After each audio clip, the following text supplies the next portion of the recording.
I'm Deborah Hensley, and this is Deborah's Social Stimulus.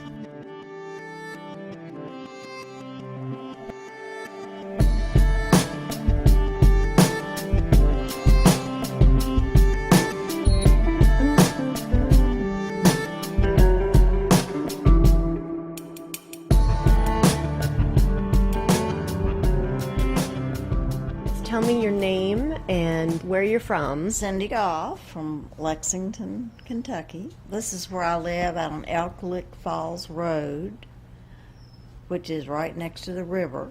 I've been here 17 years. I love the country, and I was just lucky. I had moved. I was in town and built a house, all adaptable for me, and I couldn't stand people living right next to me.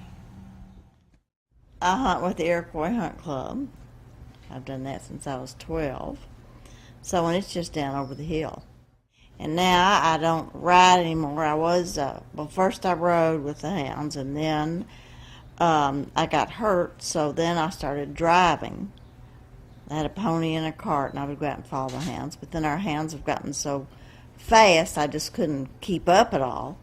So now I just go in a car, and I have a radio, and it helps with the, kind of watching if the hounds are getting ready to cross a road they shouldn't go, or if I happen to see, a fox or a coyote is now what we hunt mainly, because there's so many coyotes. I've been in my wheelchair 30 years. I was in a point-to-point race, one of the Iroquois point-to-point races, and just fell off. I wasn't going over a jump or anything.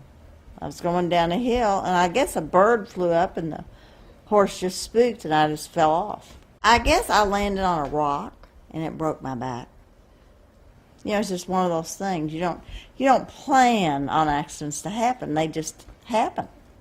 Anyway, like you can just walk out here and break your leg, just fall down, and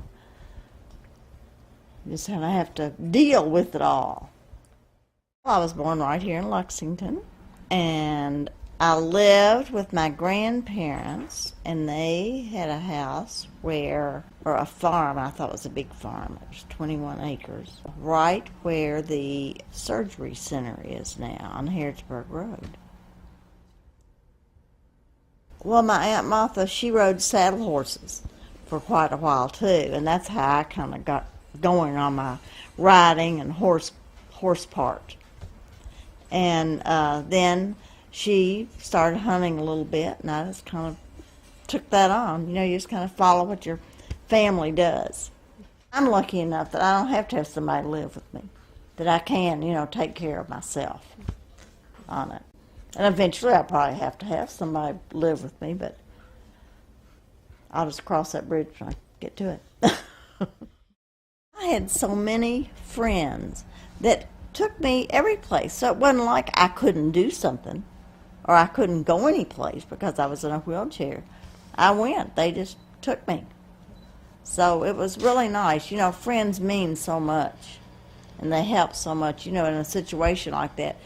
Because so many people they get so depressed and they don't do anything, and that's not the way to do it. You have to go on and with your life.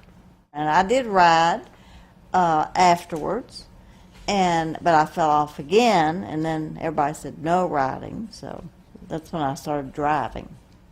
The first cart I had was a two-wheel cart, and I drove from my wheelchair, and I had a belt that went around me and around my chair to hold me back because I don't have any balance, going forward.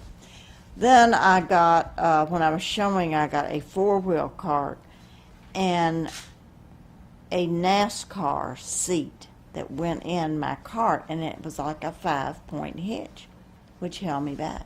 Well, I went to the Gala Driving Center in Georgetown, Kentucky, and he was very good at carts and adaptive equipment, and we worked and thought and came up with that, and it worked out very well. A few years ago, when I was doing my driving and showing, I met a guy called Michael Muir, Have you all ever heard of John Muir from California? Of course. Well, this is his great-great-grandson. And Michael was driving horses, following his great-great-grandfather's adventures across the United States. Now, Michael has MS, and showing that even though you are disabled, you can do all these things. He drove about 3 pairs. He had people go with him from all over the world, from California to Washington, D.C., and he would stop different places for a while. I went with him, and we drove a pair of horses from Louisville, Kentucky, following John Muir's walk to the Cedar Key, Florida. Well, meeting everybody was so much fun on the way, talking to different people. And in all that way, we only found one person that would not let us stay on their property. I have just retired from work. I worked at Cardinal Hill Rehab Hospital, and that's where I went as a patient.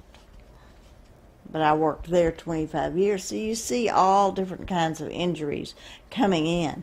But it's so quick now. They operate immediately. They get you and they do so much stuff, and you're in rehab in a week. And I wasn't in rehab for like a month.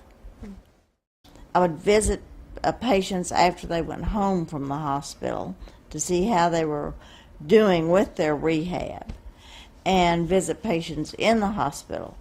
And I would get there in the morning so I could eat breakfast with them and have a real casual, kind of relationship with them. Then I would go out and speak to different groups. I would go to schools all over the state and talk to them about Cardinal Hill and disability. When they see somebody dressed in clothes, buzzing around the hospital, that kind of helps them a little bit. Because when you're in Cardinal Hill, you have, your sweats on or something easy to kind of get on.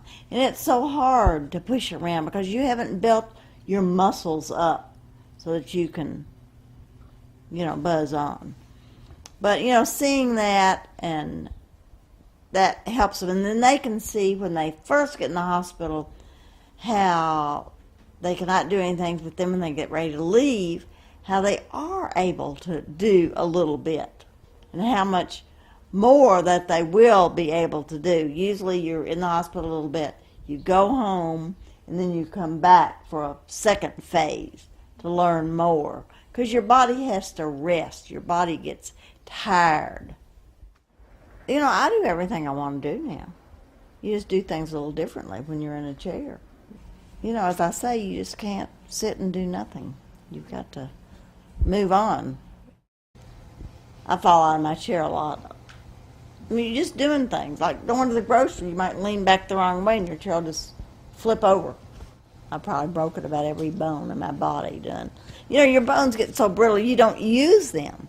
But you manage to get around, though. You can if you think about it, you can always manage to get things done. It's you have to think about it a little bit, but it can all be done.